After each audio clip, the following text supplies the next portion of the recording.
माध्यम से समझे तो प्राणों को हरा है।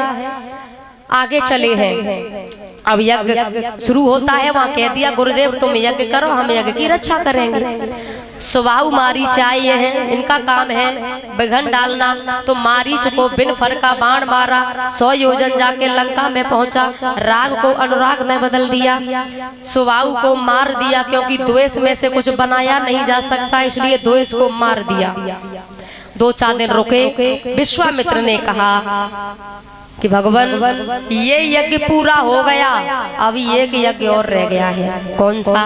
बोले धनुष यज्ञ, वो भी पूरा करो, वो तुम्हारे हाथों से ही होगा।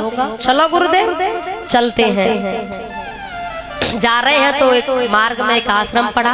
आश्रम ऐसा है वहाँ सुमसाम सन्नाटा, कुछ नहीं है, पशु पक्षी कुछ नहीं, सिर्फ एक पत्थर की शिला है और कुछ नहीं है वहाँ। जैसे ही भगवान ने देखा तो पूछा मुनि ही शिला प्रभु देखी। बोले ये क्या है? वैसे सोचो पर रास्ता पे तो और लोग ने करके गए होंगे पहले, बिन्ने शिला नहीं दिखी, न कहूँ न पूछी। भक्तों का उद्धार करना होता है, सच्चे भक्त होते हैं ना, तो भगवान खुद भी इनकी कथा सुनते हैं। बोले हमें सुनाओ। जैसे एक छोटे से उदाहरण के तौर पे कहूँ, आप सब कथा सुन रहे हैं, कथा किसकी सुन रहे हैं? भगवान की। और हम सुन रहे हैं भगवान की कथा, तो भगवान हमारी कथा नहीं सुनेंगे? क्यों नहीं सुनेंगे साहब? सुननी पड़ेगी, राजी नहीं तो। अब चाहे तो वे संत के द्वारा सुने, अब जो कौन के द्वारा सुना ये भगवान जाने, हमें जाते कोई लेनो देनो, लेकिन हम कथा सुन रहे हैं तो हमारी कथा सुननी पड़ेगी। अहिल्या कौन है? भक्त ही तो है, और भक्त की कथा संत के द्वारा सुनना चाह रहे हैं कि सुनाओ जी कौन है?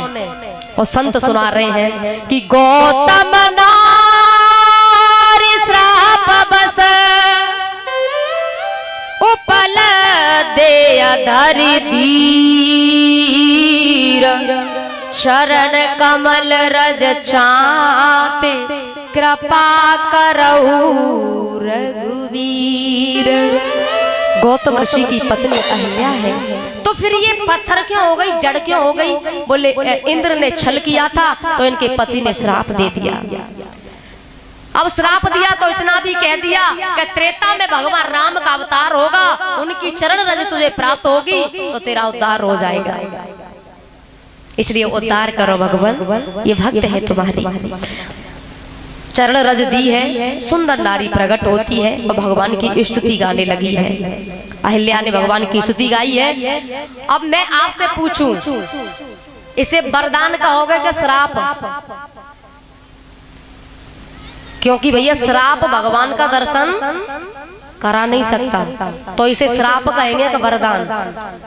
वरदान कहोगे ना, क्योंकि श्राप कहाँ दर्शन करा सकता है, ये वरदान। अहिल्या खुद कहती है कि ये मेरे पति का श्राप नहीं, वरदान है, जो कि साक्षात हरि जिनका मैंने दर्शन किया, ये श्राप नहीं, मेरे पति का अनुग्रह है, मेरे पति का वरदान है। और उसी समय गौतम ऋषि लेकर चले जाते हैं। आगे चले हैं और जनक की सीमा और अवराई का बगीचा वहां रुके हैं। दूसरे दिन पता चलता है जनक को सतानंद और भी सैनिक आए हैं, और विश्वामित्र जी वहाँ विराजमान, राम लखन नहीं थे। अच्छा, राम लखन बाद में आए तो विश्वामित्र जी ने पास बैठा लिया। जैसे ही जनक ने राम जी को देखा तो आंखें खुली रह गई।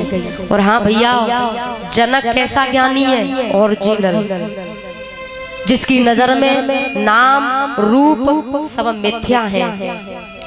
आज राम को देखा तो रूप भी सत्य लगने लगा, नाम भी सत्य लगने लगा। और विश्वामित्र ते इशारों करो, कौन है ये? मेरे अंदर ते पुकार आ रही कि ये कोई साधारण बालक नहीं है, ऐसा लग रहा है ये तो ब्रह्म है।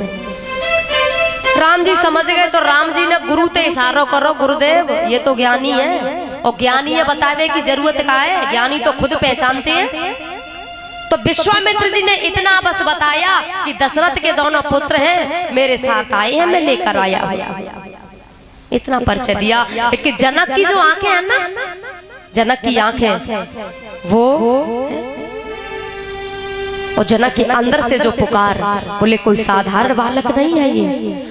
और भैया भगवान को देखकर, भगवान की कथा को सुनकर हमारे अंदर भी ऐसा भाव अगर जागृत हो जाए तो समझो भक्ति जागृत हो रही है। यदि भगवान को देखा, भक्त को देखा और कथा सुनकर, भक्त की कथा सुनकर, करुणा प्रसंग सुनकर के आंखों में आंसू हो जाएं, तो इसकी पहचान है कि हमारी भक्ति जागृत हो रही है, जग रही है भक्ति। और याद करते रहो। अहिल्या ने याद किया और जनक की भी यहाँ याद कर रहे हैं, और हमें भी हर पल याद रहे, ऐसी हम कोशिश में लगे रहे।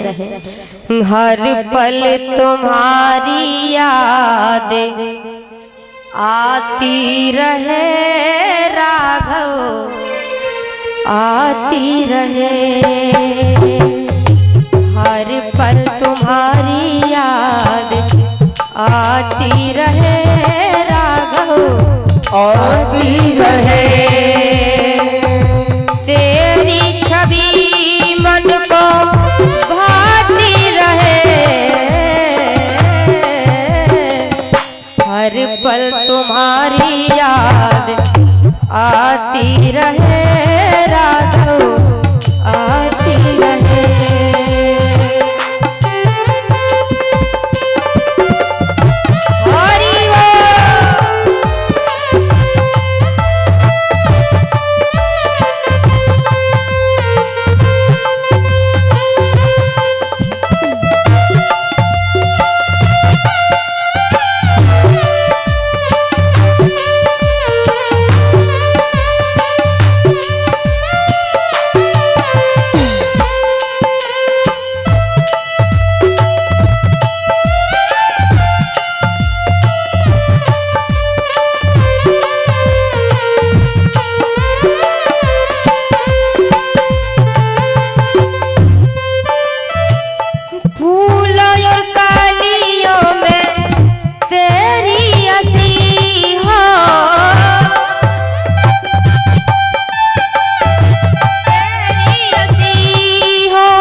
तेरी खुशी हो, बाड़ी तेरे गुण गाती रहे,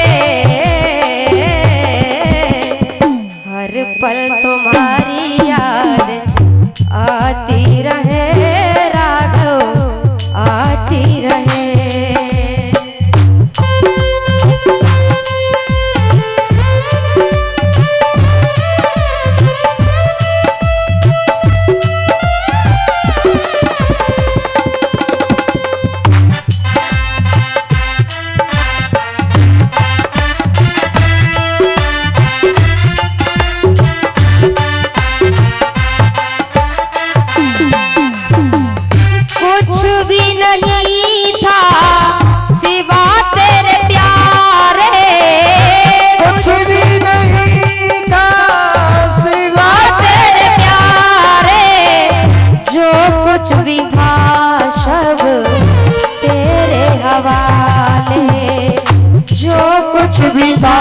सब तेरे हवाले, नैनों में तेरी छवि समाती रहे,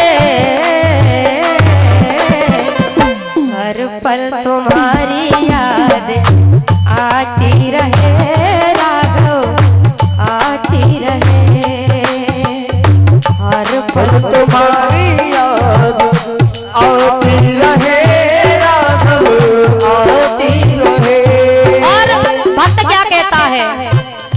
जाने हम भक्तों की चाह यही है, जाने हम भक्तों की चाह यही है, श्री राम मिलन की आस लगी है, श्री राम मिलन की आस लगी है।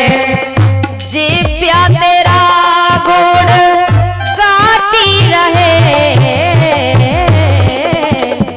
हर पल तुम्हारी याद आती रहे राघव,